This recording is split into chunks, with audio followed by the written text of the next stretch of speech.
वासुदेवाय। हरे कृष्णा, राधे राधे आप सभी को। आज मैं आपको पुरुषोत्तम मास में सुनी जाने वाली गुरुवार व्रत की कथा सुनाऊंगी। गुरुवार व्रत करने से बृहस्पति देवता प्रसन्न होते हैं। यह व्रत अत्यंत फलदायी है। अग्नि पुराण के अनुसार यह व्रत गुरुवार से प्रारंभ करके 7 गुरुवार व्रत करने से बृहस्पति देव ग्रह की हर पीड़ा से मुक्ति दिला देते हैं। बृहस्पति देव की व्रत कथा इस प्रकार है, ध्यान से सुनिए।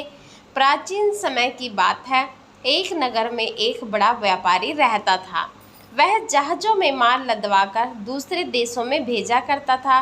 वह जिस प्रकार अधिक धन कमाता था, उसी प्रकार दिल खोलकर भी दान दिया करता था। परंतु उसकी पत्नी अत्यंत कंजूस थी। वह किसी को एक दमड़ी भी नहीं देती थी।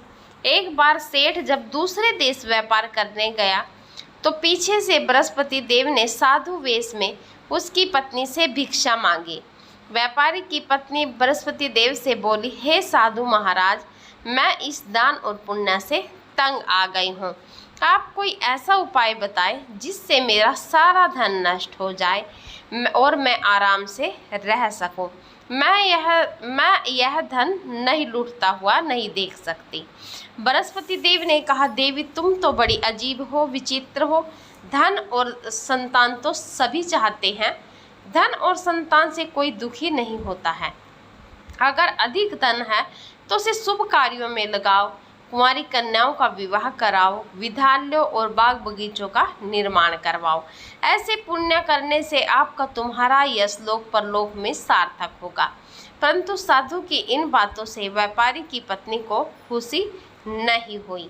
उसने कहा, मुझे ऐसे धन की आवश्यकता नहीं जिसे मैं दान दूं। तब बृहस्पति देव बोले, यदि तुम्हारी ऐसी इच्छा है तो तुम एक उपाय करना।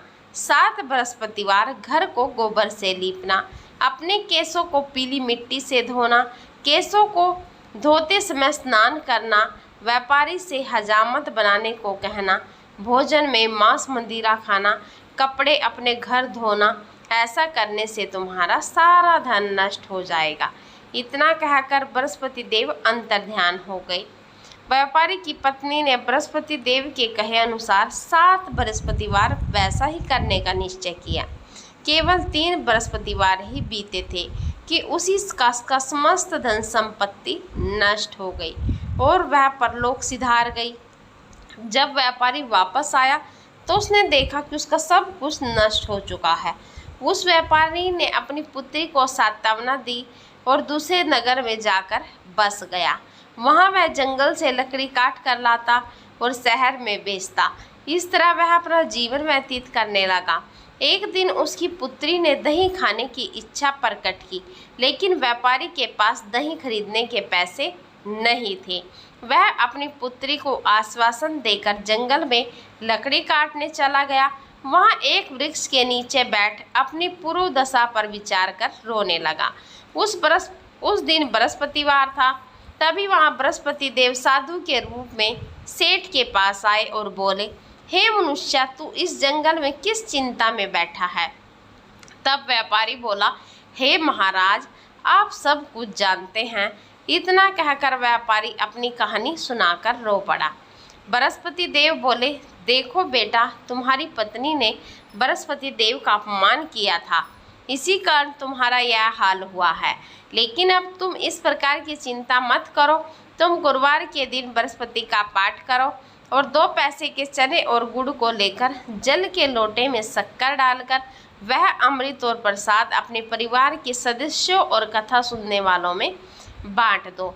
स्वयं भी प्रसाद और चरणामृत लो। भगवान तुम्हारा अवश्य कल्याण करेंगे। साधु की बात सुनकर व्यापारी बोला, महाराज, मुझे तो इतना भी नहीं बचता कि मैं अपनी पुत्री को दही लाकर दे सकूं। इस पर साधु जी बोले, तुम लकड़ियां शहर में बेचने जाना, तुम्हें लकड़ियों के दाम पहले से चौगुने मिलेंगे, जिससे तुम्हारे सारे कार्य सिद्ध हो जाएंगे। उसने लकड़ियां काटी और शहर में बेचने के लिए चल पड़ा। उसकी लकड़ियां अच्छे दाम में बिक गई, जिससे उसने अपनी पुत्री के लिए दही लिया और गुरुवार की कथा हेतु चना गुड़ लेकर कथा की और प्रसाद बांटकर स्वयं भी खाया। उसी दिन से उसकी सभी कठिनाइयां दूर होने लगी, परंतु अगले बृहस्पतिवार को वह कथा करना भूल गया। अगले दिन वहां के राजा ने एक बड़े यज्ञ का आयोजन कर पूरे नगर के लोगों के लिए भोज का आयोजन किया। राजा की आज्ञानुसार पूरा नगर राजा के महल में भोजन करने गया, लेकिन व्यापारी वह उसकी पुत्री तनिक विलंब से पहुंचे। उन दोनों को राजा ने महल में ले जाकर भोजन कराया। जब वे दोनों लौट कर आए तब रानी ने देखा कि उसका हार खूंटी पर टंगा हार गायब है। रानी को व्यापारी और उसकी पुत्री पर संदेह हुआ कि उसका हार इन दोनों ने ही चुराया है। राजा की आज्ञा से उन दोनों को कारावास की कोठरी में कैद किया गया। कैद में पड़कर दोनों अत्यंत दुखी हुए। वहां उन्होंने बृहस्पति देवता का स्मरण किया। बृहस्पति देव ने प्रकट होकर व्यापारी को उसकी भूल का आभास कराया और उन्हें सलाह दी कि तूने गुरुवार के दिन कैद खाने के दरवाजे पर तुम्हें 2 पैसे मिलेंगे। उनसे तुम चने और मुनक्का मंगवाकर विधि पूर्वक बृहस्पति देव का पूजन करना, तुम्हारे सब दुख दूर हो जाएंगे। बृहस्पति को कैद खाने के दरवाजे पर उन्हें 2 पैसे मिले। बाहर सड़क पर एक स्त्री जा रही थी। व्यापारी ने उसे बुलाकर गुड़ और चने लाने को कहा। इस पर वह स्त्री बोली, मैं अपनी बहू के लिए गहने लेने जा रही हूँ, मेरे पास समय नहीं है। इतना कहकर वह चली गई। थोड़ी देर बाद वहां से एक स्त्री और निकली। व्यापारी ने उसे बुलाकर कहा कि हे बहन, मुझे बृहस्पति देव की कथा करनी है, तुम मुझे 2 पैसे के गुड़ और चने ला कर दो। बृहस्पति देव का नाम सुनकर वह स्त्री बोली, भाई मैं तुम्हें अभी गुड़ चना ला कर देती हूँ। मेरा इकलौता पुत्र मर गया है, मैं उसके लिए कफन लेने जा रही थी, लेकिन मैं पहले तुम्हारा काम करूँगी, उसके बाद अपने पुत्र के लिए कफन लाऊंगी। वह स्त्री बाजार से व्यापारी के लिए गुड़ चना लाने को गई और स्वयं भी बृहस्पति देव की कथा सुनी। कथा के समाप्त होने पर वह स्त्री कफन लेकर अपने घर गई। घर पर लोग उसके पुत्र की लाश को राम नाम सत्य है कहते हुए शमशान ले जाने की तैयारी कर रहे थे। स्त्री बोली, मुझे अपने लड़के का मुख देख लेने दो। अपने पुत्र का मुख देखकर उस दिन के मुंह में प्रसाद और चरणामृत डाला। प्रसाद और चरणामृत के प्रभाव से वह पुनर्जीवित हो गया। पहली स्त्री जिसने बृहस्पति देव का निरादर किया था, जब वह अपने पुत्र के विवाह हेतु पुत्र वधू के लिए गहने लेकर लौटी, जैसे ही उसका पुत्र घोड़ी पर चढ़कर निकला, वैसे ही घोड़ी ने ऐसी उछाल मारी कि वह घोड़ी से गिरकर मर गया। यह देख स्त्री रो रो कर बृहस्पति देव से क्षमा याचना करने लगी। उस स्त्री की याचना से बृहस्पति देव साधु के वेश में वहां पहुंचकर कहने लगे, देवी, तुम्हें अधिक विलाप करने की आवश्यकता नहीं है, यह बृहस्पति देव का अनादर करने के कारण हुआ है। तुम वापस जाकर मेरे भक्त से क्षमा मांगकर कथा सुनो, तभी तुम्हारी मनोकामनाएं पूर्ण होंगी। जेल में जाकर उस स्त्री ने व्यापारी से माफी मांगी और कथा सुनी। कथा के उपरांत वह प्रसाद और चरणामृत लेकर अपने घर वापस गई। घर आकर उसने चरणामृत अपने मित्र पुत्र के मुख में डाला। चरणामृत के प्रभाव से उसका पुत्र भी जीवित हो उठा। उसी रात बृहस्पति देव राजा के सपने में आए और बोले, हे राजन, तूने जिस व्यापारी और उसकी पुत्री को जेल में कैद कर रखा है वह बिल्कुल निर्दोष है। तुम्हारी रानी का हार वहीं खूंटी पर टंगा है।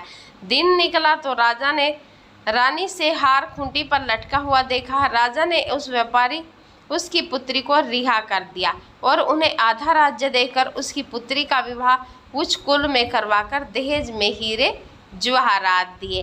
बोलो बृहस्पति देव की जय। ऐसी जैसी मनोकामनाएं इनकी पूरी की भगवान बृहस्पति देव ऐसी सब की करना, जैसी उनकी करी ऐसा किसी के साथ नहीं करना। बोलो बृहस्पति देव की जय। विष्णु भगवान की जय।